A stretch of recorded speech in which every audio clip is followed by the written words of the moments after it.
Redevelopment की शुरुआत member से होती है, ना कि कमेटी से। जो लोग रीडेवलपमेंट नहीं चाहते हैं वो जनरली ये प्रोसेस के तहत आपको धमकियां देंगे या कोर्ट में जाएंगे कि नहीं, इन्होंने प्रोसेस फॉलो नहीं किया।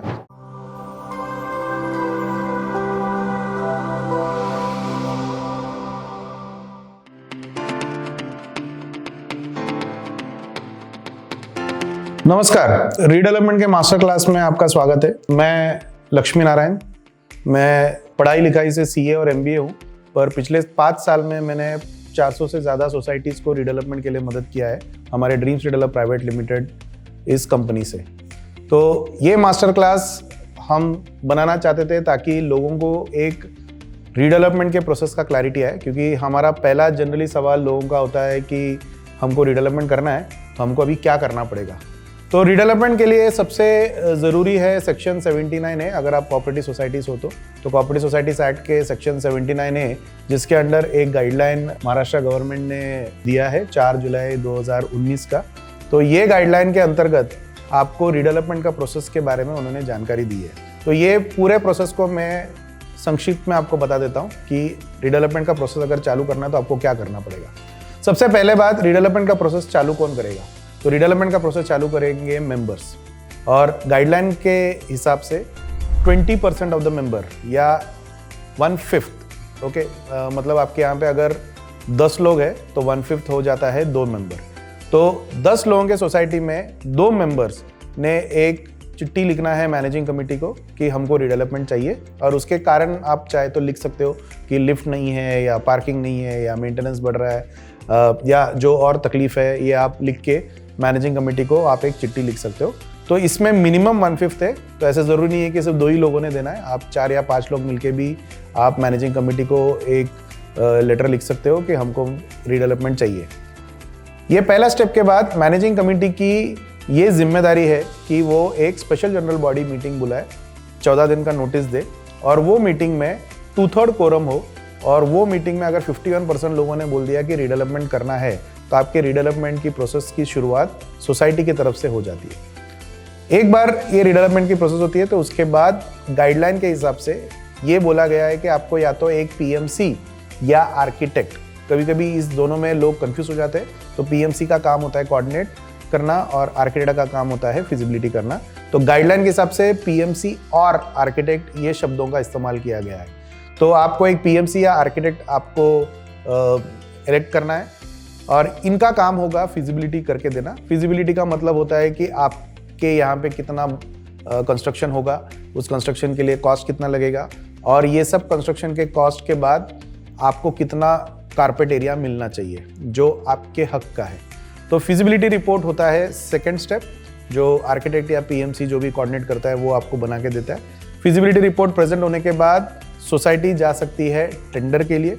टेंडर वो प्रोसेस होता है जहाँ पे आप डेवलपर लोगों को बोलते हैं कि हम लोग रीडेवलपमेंट के लिए जा रहे हैं और आप आपका प्रपोजल हमको दे देना, जिसमें बहुत सारे कड़ियाँ होती है, स्पेसिफिकेशंस होते हैं, पैसे कितने चाहिए, रेंट कितने चाहिए, ये सब का जिक्र होता है, और एडिशनल कारपेट एरिया क्या चाहिए ये generally fill in the blank होता है जो डेवलपर आपको भर के देते हैं। तो टेंडर होता है, डेवलपर आपको प्रपोजल देते हैं। इस प्रपोजल से आप सब लोग मिलके एक डेवलपर का शॉर्टलिस्टिंग करते हो। अब डेवलपर के शॉर्टलिस्टिंग के लिए भी 51% वोटिंग की ज़रूरत है, और वो मीटिंग भी स्पेशल जनरल बॉडी मीटिंग बुलाया जाएगा, 14 दिन का नोटिस दिया जाएगा, 2/3 कोरम होने चाहिए और 51% वोटिंग होनी चाहिए। तो ये सारे प्रोसेस में आपको एक चीज़ नज़र आएगा कि रीडेवलपमेंट के प्रोसेस में सबसे ज़्यादा ज़रूरी मेंबर्स होते हैं, ना कि कमेटी। कमेटी का काम कोऑर्डिनेशन होता है और मेंबर का काम होता है इनिशिएट करना और वोट करना। तो डेवलपर का शॉर्टलिस्टिंग होगा, फिर डेवलपर सेलेक्ट होगा, फिर डेवलपर आपको प्लान्स देगा, और उसके बाद आपको जब प्लान पसंद आता है तो उसके बाद एक एग्रीमेंट होगा which is called as development agreement, और उसके साथ एक पावर ऑफ अटॉर्नी होगा जो आप डेवलपर को देते हो कि हमारे ज़मीन पे आप कंस्ट्रक्शन करो। और डेवलपमेंट एग्रीमेंट और पावर ऑफ अटॉर्नी के बाद आपका इंडिविजुअल एक एग्रीमेंट होगा जिसको हम लोग बोलते हैं PAAA या PAAA, जिसका फुल फॉर्म है permanent alternate accommodation agreement. Permanent alternated accommodation agreement का मतलब है कि आज मैं फ्लैट नंबर 3 में रह रहा हूँ, कल जाके मैं फ्लैट नंबर 701 मेरा हो जाएगा। सो ये नए फ्लैट का जो रजिस्ट्रेशन है इसका नाम दिया गया है PAAA। तो PAAA होगा, पूरी प्लान सैंक्शन होगी, आपका पुराना घर छोड़ के आप 3 या 4 साल के लिए बाहर रहने जाओगे और 4 साल के बाद कंप्लीशन होगा, ऑक्यूपेंसी सर्टिफिकेट मिलेगा और आप आपके नए घर में, रीडेवलप्ड बिल्डिंग के नए घर में आप रहने आओगे। तो गाइडलाइन के हिसाब से बहुत सारे कड़िया है उसमें, बट मेजर प्रोसेस जो है वो ये है। तो इससे आपको ये सीख लेनी चाहिए कि रीडेवलपमेंट की शुरुआत मेंबर से होती है, ना कि कमिटी से, और मेंबर का हक है रीडेवलपमेंट प्रोसेस की शुरुआत करना, और कमिटी की जिम्मेदारी है कि वो मीटिंग्स कंडक्ट करे और मीटिंग में लोगों को बुलाए और 2/3 कोरम जमा करे और 51% वोटिंग करे। तो ये रीडेवलपमेंट का समरी प्रोसेस है। आप सब लोगों को एकदम संक्षिप्त में वापस में एकदम समरी दे देता हूँ, ताकि आप अगर पूरा सुनना ना चाहो तो फर्स्ट है decision making phase, 20% people will give the letter. Second is meeting will be called by the committee, which will be a special general body meeting giving 14 days notice, 2/3 quorum and 51% voting. Third is appointment of a PMC or an architect. Fourth is feasibility study. Fifth is tendering.